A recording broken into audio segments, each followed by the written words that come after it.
Hello student. तो कैसे हो आप सब? मैं आशा करता हूँ आप सभी अच्छे होंगे। स्वागत है आपका अपने चैनल द अलवर स्टडी पर।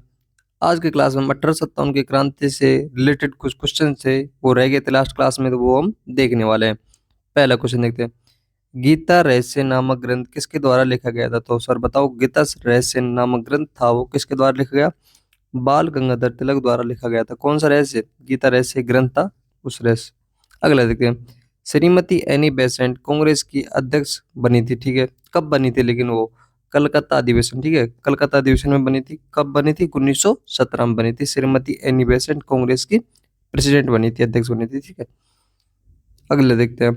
गदर पार्टी का नेता कौन था? तो गदर पार्टी के नेता था जो कौन था सर? लाला हरदयाल। लाला हरदयाल थे जो कि गदर पार्टी के नेता हुए करते थे। अगला देखते हैं। भारतीय राष्ट्रीय आंदोलन पर इंडियन स्ट्रगल नामक जो पुस्तक थी वो किसने लिखी थी? तो भारत में जो राष्ट्रीय आंदोलन चल रहा था उस टाइम पे, तो जो इंडियन स्ट्रगल स्ट्रगल नामक जो पुस्तक थी वो किसने लिखी सर? सुभाष चंद्र बोस ने इंडियन स्ट्रगल नामक पुस्तक लिखी थी। अगला देखते हैं। भारतीय राष्ट्रीय कांग्रेस के 1905 में बनारस अधिवेशन का अध्यक्ष कौन था? तो बनारस अधिवेशन का जो अध्यक्ष था वो कौन था सर? कब? 1905 में। गोपाल कृष्ण गोखले। कौन थे? गोपाल कृष्ण गोखले थे, जो कि भारतीय राष्ट्रीय कांग्रेस आईएनसी के अध्यक्ष हुआ करते थे बनारस अधिवेशन का, ठीक है। अगला क्वेश्चन देखते हैं। अखिल भारतीय राष्ट्रीय कांग्रेस के प्रथम महिला अध्यक्ष कौन थी? तो अखिल भारतीय राष्ट्रीय कांग्रेस के जो प्रथम महिला अध्यक्ष बनी थी वो कौन बनी थी सर? एनी बेसेंट बनी थी प्रथम महिला अध्यक्ष, एनी उसकी अखिल भारतीय राष्ट्रीय कांग्रेस आंदोलन की, ठीक है। अगले देखते हैं हम। महात्मा गांधी दक्षिण अफ्रीका से भारत किस वर्ष लौटे? तो महात्मा गांधी थे जो कि भारत में कब वापस हुए दक्षिण अफ्रीका से, ठीक है। तो कब हुए सर? 9 जनवरी 1915 को भारत में वापस आए थे महात्मा गांधी। अगले देखते हैं हम। सूरत की फूट। तो सूरत में जब आपस में फूट चल रही थी तो सूरत 1907 के बाद कांग्रेस थी वहां की, तो किसके हाथों में चले गई? तो किसके हाथों में चले गई? नरम दल वालों नेताओं के हाथों में। किसके? धर्म दल वालों हाथों में चली गई थी सर कांग्रेस की सरकार। कांग्रेस के सूरत अधिवेशन 1960 के जो अध्यक्ष बने थे वो कौन बने थे? तो 1960 में सूरत में अधिवेशन था, ठीक है। तो वहां के जो अध्यक्ष बने थे वो कौन बने थे सर? राम बिहारी घोष। राम बिहारी घोष थे जो कि कांग्रेस के सूरत अधिवेशन के क्या बने गए थे? नए अध्यक्ष बने थे 1960 में।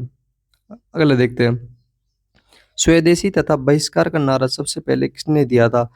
स्वदेशी मतलब भारत की चीजें, और बहिष्कार मतलब कि अन्य चीजों को, भारत से अदर की चीजों को क्या करो? बहिष्कार करो। तो ये सबसे पहले जो नारा दिया था वो किसने दिया सर?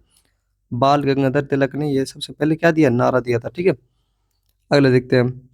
दिल्ली में स्वदेशी आंदोलन का नेतृत्व किसने किया था? तो दिल्ली में जो स्वदेशी आंदोलन चल रहा था उस टाइम पे, तो उसका नेतृत्व था वो किसने किया सर?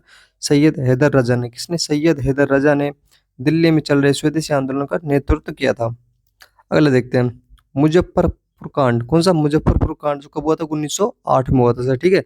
तो किस क्रांतिकारी को फांसी दी गई? तो मुजफ्फरपुर कांड 1908 में किस क्रांतिकारी को क्या दी गई? फांसी दी गई सर।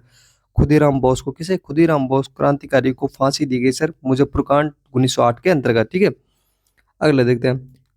किसी बाल गंगाधर तिलक ने, मतलब किस व्यक्ति को बाल गंगाधर तिलक ने बोला कि यह क्या है? भारत का हीरा है। तो भारत का हीरा किसने बोला? बाल गंगाधर तिलक ने। किसको बोला था सर वो?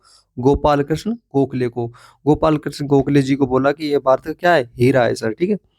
अगला क्वेश्चन कंटिन्यू करते हैं। भारत का राष्ट्रीय ध्वज को पहली बार जो प्रदर्शित किया गया था वो कब किया गया? तो भारत का जो पहला राष्ट्रीय ध्वज था हमारा, उसे पहली बार प्रदर्शित था वो कब किया गया सर? 1907 में प्रदर्शित किया गया।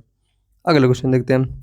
भारत के बाहर, भारत के आउटसाइड में सक्रिय सबसे पुरानी क्रांतिकारी संस्था कौन थी? तो भारत के बाहर की बात करें तो कौन सी क्रांतिकारी थी जो कि सबसे एक्टिव थी? कौन सी थी sir? Indian home rule society. कौन थी? इंडियन होम रूल सोसाइटी थी जो कि भारत के बाहर की संस्था थी जो कि सबसे ज्यादा सक्रिय रहा करती थी, ठीक है। अगला देखते हैं। भारत से बाहर सर्वप्रथम कहाँ पर अंतरिम भारत सरकार की स्थापना की गई? तो भारत से बाहर की बात करें तो सबसे पहले जो अंतरिम सरकार थी भारत की, वो बाहर में कहाँ पे स्थापित की गई सर? अफगानिस्तान में, ठीक है, याद रखना कहाँ पे? अफगानिस्तान में की गई। अगला क्वेश्चन इससे रिलेटेड क्वेश्चन है। अफगानिस्तान में अंतरिम भारत सरकार की स्थापना किसने और कब की? तो अफगानिस्तान में अंतरिम सरकार की स्थापना हो रही थी, ठीक है। कब हुई? पहली बात तो याद रखना 1915 में। लेकिन उसके जो संस्थापक थे या फिर किसने उसकी स्थापना की हो, तो किसने की सर? राजा महेंद्र प्रताप ने। किसने? राजा महेंद्र प्रताप ने अफगानिस्तान में अंतरिम भारत सरकार की स्थापना की। कब की सर? 1915 में, ठीक है, याद रखना। अगला क्वेश्चन देखते हैं। यहाँ के जो एक और बात याद रखना, यहाँ के जो प्रधानमंत्री बने थे, कौन से अंतरिम भारत सरकार के जो प्रधानमंत्री बने थे वो कौन बने थे सर?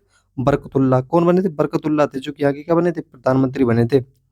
अगला देखते हैं, होम रूल लीग आंदोलन। होम रूल लीग आंदोलन की जो प्रेरणा कहाँ से ली गई? तो होम रूल लीग आंदोलन हमें बनाना चाहिए, नहीं बनाना चाहिए, तो ये हमें जो प्रेरणा मिली थी वो कहाँ से मिली थी सर? आयरलैंड से। आयरलैंड से हमने ये प्रेरणा ली कि होम रूल लीग आंदोलन तो चूंकि बनाने चाहिए, ठीक है। अगला देखते हैं, किस गवर्नर जनरल के समय 1911 में भारत की राजनीतिक आंदोलन नहीं, भारत की जो राजनीतिक राजधानी थी कोलकाता, वो वहां से क्या कर दी? ट्रांसफर कर दी। कहाँ पे? दिल्ली में कर दी। तो किस गवर्नर जनरल के समय में 1911 में जो भारत की राजधानी कहाँ थी? कलकत्ता थी, उसे ट्रांसफर करके कहाँ ले गए? दिल्ली ले गए। तो किसके शासनकाल में ले गए सर? लॉर्ड हार्डिंग उस टाइम क्या था? गवर्नर जनरल था, लॉर्ड हार्डिंग द्वितीय, याद रखना। अगला क्वेश्चन देखते हैं, महाराष्ट्र में गणपति उत्सव आरंभ करने का श्रेय किसे प्राप्त है? तो महाराष्ट्र में जो गणपति क्या बना था, उत्सव मनाने का जो प्रक्रिया थी वो किसने स्टार्ट की थी? किसका श्रेय जाता है? उसे जाता है बाल गंगाधर तिलक को। बाल गंगाधर तिलक के श्रेय से ही महाराष्ट्र में अब तक क्या मनाता है? गणपति उत्सव मनाने की प्रक्रिया थी जो कि स्टार्ट हो गई थी, ठीक है। और आज की क्लास का लास्ट क्वेश्चन है वो देखते हैं, राष्ट्रीय शोक दिवस कब मनाया जाता है? तो राष्ट्रीय शोक दिवस कब मनाया जाता है? तो बंगाल विभाजन कब हुआ था? 1905 में हुआ था, ठीक है। तो उस टाइम से ही जब लागू हुआ था ना बंगाल विभाजन, तो उस टाइम से ही राष्ट्रीय शोक दिवस है जो कि मनाया जाने लग गया, ठीक है। कैसी रही क्लास? तो कमेंट करके बताना। जो भी चैनल पर नहीं तो प्लीज चैनल को सब्सक्राइब कर दो, वीडियो को लाइक कर दो। मिलेंगे ऐसे ही मजेदार वीडियो के साथ में, ठीक है। Thank you.